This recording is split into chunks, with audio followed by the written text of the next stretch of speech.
Hello, everyone. Welcome back to the GSMC Basketball Podcast, brought to you by the GSMC Sports Network. As always, I'm your host, Mira Fatemi.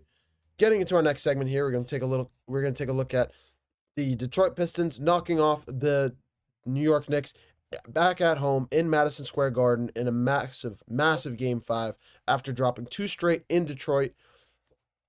Um, the Pistons obviously a young, not really inexperienced. I wouldn't say inexperienced, but a team that's incredibly young and gaining confidence and experience throughout the series.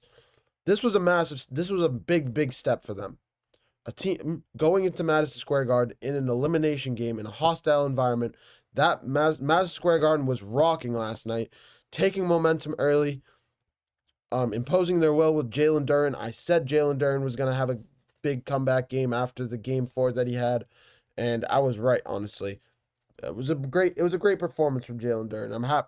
I'm happy to see that he is back in the win column, got his team back in the win column, and he was in big presence on the offensive glass in this one.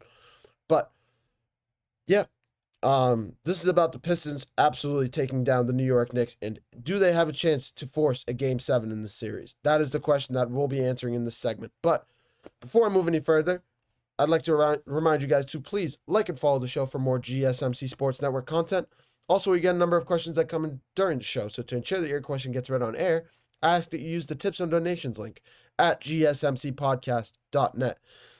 This puts your question at the top of the list so I see it, and it also really helps out the show. Again, the link is gsmcpodcast.net for all your questions and comments. And I've said it before, you guys are a big part of what we do here at the GSMC Sports Network. Whether it's good, let us know what we're doing well, let us know what we can improve upon.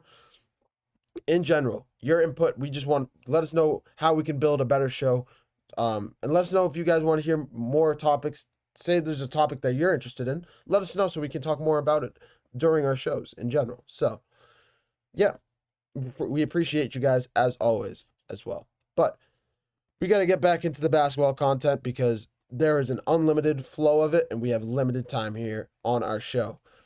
The New York Knicks falling to the Detroit Pistons 106-103 in what was honestly arguably game of the night. We'll talk a little bit about that Bucks Pacers game later in the show. But in terms of what we expected in terms of competitiveness, in terms of grit and grind between both of these teams, this game was it. This game was it from top to bottom. Cade Cunningham leading the way for the Detroit Pistons with 24 points and 8 rebounds, 8 assists. A decent performance. He didn't have his best game last night. 6 of 17 from the floor, 1 of 4 from 3-point range. Kind of became more of a facilitator, really. We saw his assist numbers come up, his rebounding as well. As always, we know he's a great two-way player. Utilizes his height and his reach and his athleticism very well. Ausar Thompson as well, finishing with 22 points. Tobias Harris with 17 points. Big game out of Tobias Harris. We saw he had a little bit of an injury scare. I think he took an elbow from Jalen Duren in the first quarter. But it did not faze him at all. Finishing with 17 points, 8 rebounds. Just great overall performance from Tobias Harris, and he continues to show up and show out in this series for the Detroit Pistons. This is his third game now with over 15 points, and absolutely well deserved from Tobias Harris. Great performances down the stretch. I think one game in New York in the first 2 games, one game in Detroit between game 3 and 4, and now back in New York with another big game. But yeah, going back to my guy Jalen Duren, the guy that I said was going to be the X factor of this one. We know Ausar Thompson had a good 22-point game. We'll get into that as well. But Jalen Duren needed to have a great game. He needed it. After Karl-Anthony Towns pretty much bullied him in Detroit in both game 3s and game 4, specifically in game 4. I believe Jalen Duren only had 6.6 rebounds or 6.8 rebounds, something like that. We know who Jalen Duren is. We know what to expect from him. We know he can play better. And he did. Finishing with 9 points, 14 rebounds. He was a big pivotal reason why they were so effective on the offensive glass, giving their their team some more offensive rebound opportunities, finishing with 7 offensive rebounds, 7 defensive rebounds. That is a big stat right there. When you have especially NBA playoffs, when you have good rebounding, you have more opportunities to score buckets. You have more opportunities to get to the free throw line. You have more opportunities in general to grow momentum. It's plain and simple. More opportunities to get your offensive guys going. Get the 3-point shot rolling from any of them. That is the name of the game in the NBA. And it's a pivotal part, especially in the playoffs, offensive boards, rebounding in general. And this game deserves Jalen Duren, even though his name is kind of in the bottom tier of the stat sheet just because of points, that 14 rebounds, those six assists from a big man, those are Jokic-esque, Zubac-esque. I'm trying to think of another center. Anthony Davis, if you want to throw him in that conversation.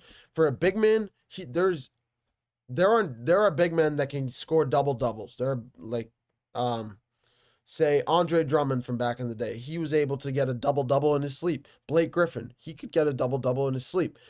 But you don't see guys having 4, 5, 6+ assists as a center. A guy that's supposed to be in the interior on the block, just getting rebounds, being tough, bullying anybody that gets to the lane, dominating the lane, being an anchor for the defense. You don't see them facilitating. You don't see them spreading the ball. You don't see them facilitating an offense. That is rare, and that is what we're seeing more and more out of centers in the league, and that's going to be something that we talk about most likely in the future, how the game is changing in that state. But yeah, this is about Jalen Duren. This is about his play, along with Cade Cunningham, of course. Ausar Thompson, 8 of 10 from the field. He had a big game in a game that Cade Cunningham did not shoot very well. Ausar Thompson picked up that load and did very well in doing so. Malik Beasley as well, 4 of 11 from the field, 2 of 7 from 3-point range, only 10 points in this one. Continues to prove why Ausar Thompson's 22 points were so pivotal in this one down the stretch. But yeah, this game was pretty much, it wasn't decided really quick. The New York Knicks hung around, tried their best to stick around in this game, keep their lead within striking distance, and they did come back a little bit in that fourth quarter. But it was the shot making of the Pistons down the stretch. It was Jalen Duren. It was Cade Cunningham. It was Dennis Schroeder with a clutch 3-pointer, and it was Tobias Harris with a clutch 3-pointer in the fourth quarter.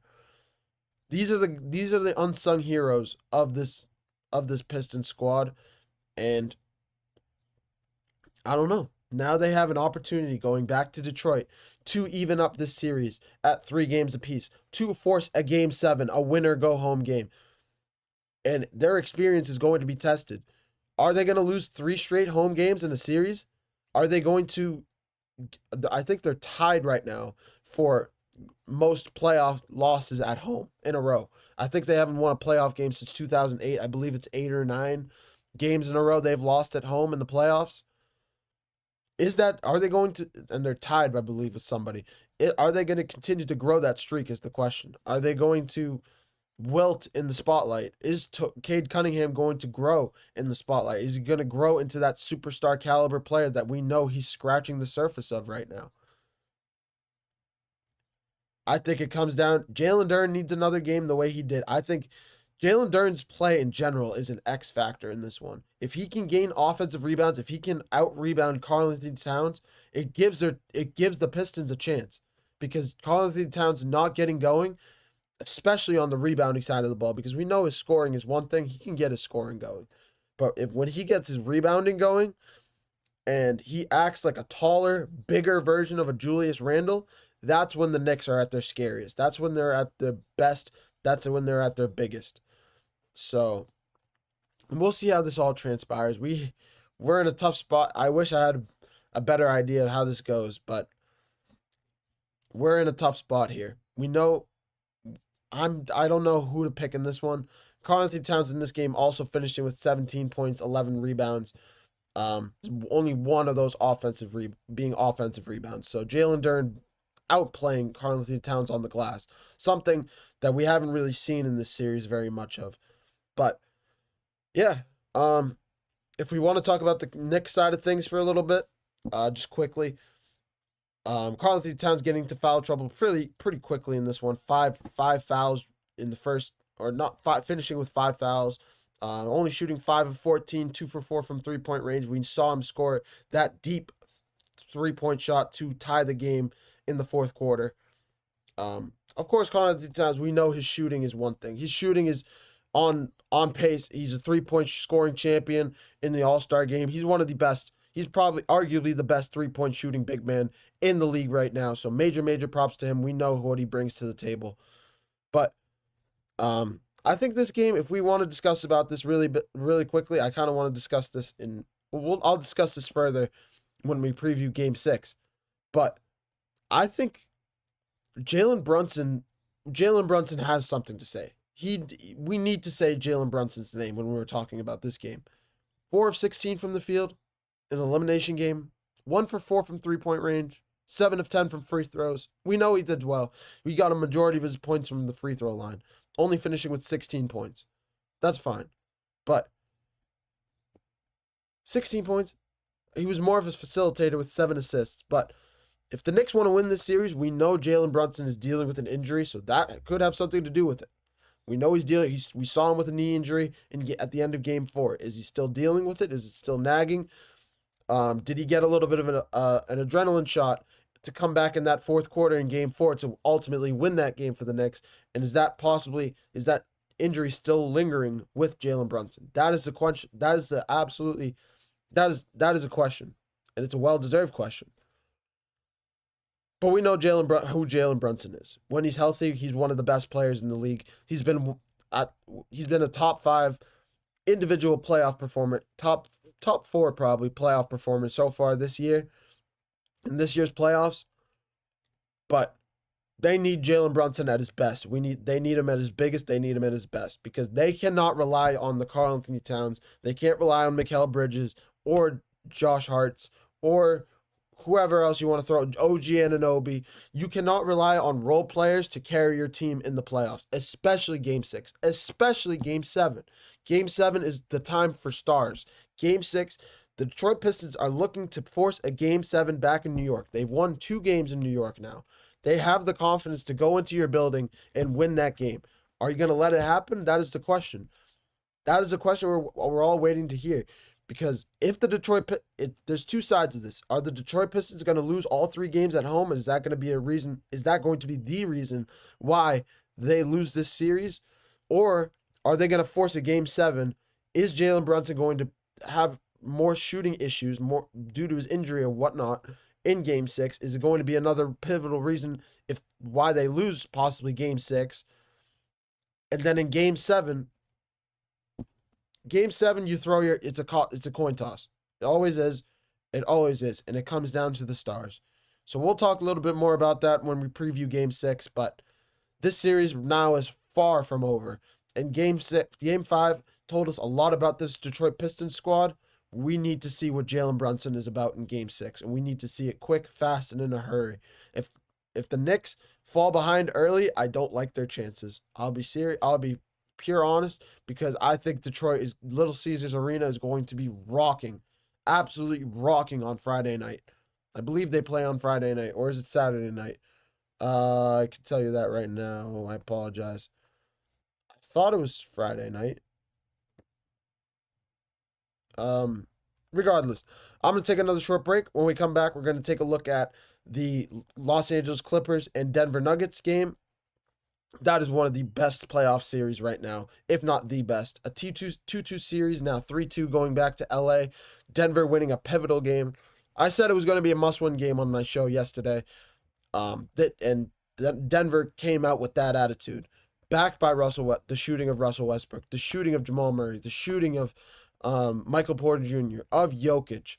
Those are 4 guys right there that had pivotal games that really propelled this Nuggets team to the win, and dropping 130 points, that's what you expect. A well-balanced, highly efficient offense. I'll have a lot to say about that. Also, Game 6 of the Pistons and Knicks series will be on Saturday, so I will preview it here on Friday. that's when we'll talk more about this series. Hopefully, we'll get a little bit of an update on Jalen Brunson's injury before then as well. But yeah, I'll take a short break, and I'm going to take a short break, and when we come back, it's going to be LA Clippers, Denver Nuggets basketball. Don't go anywhere.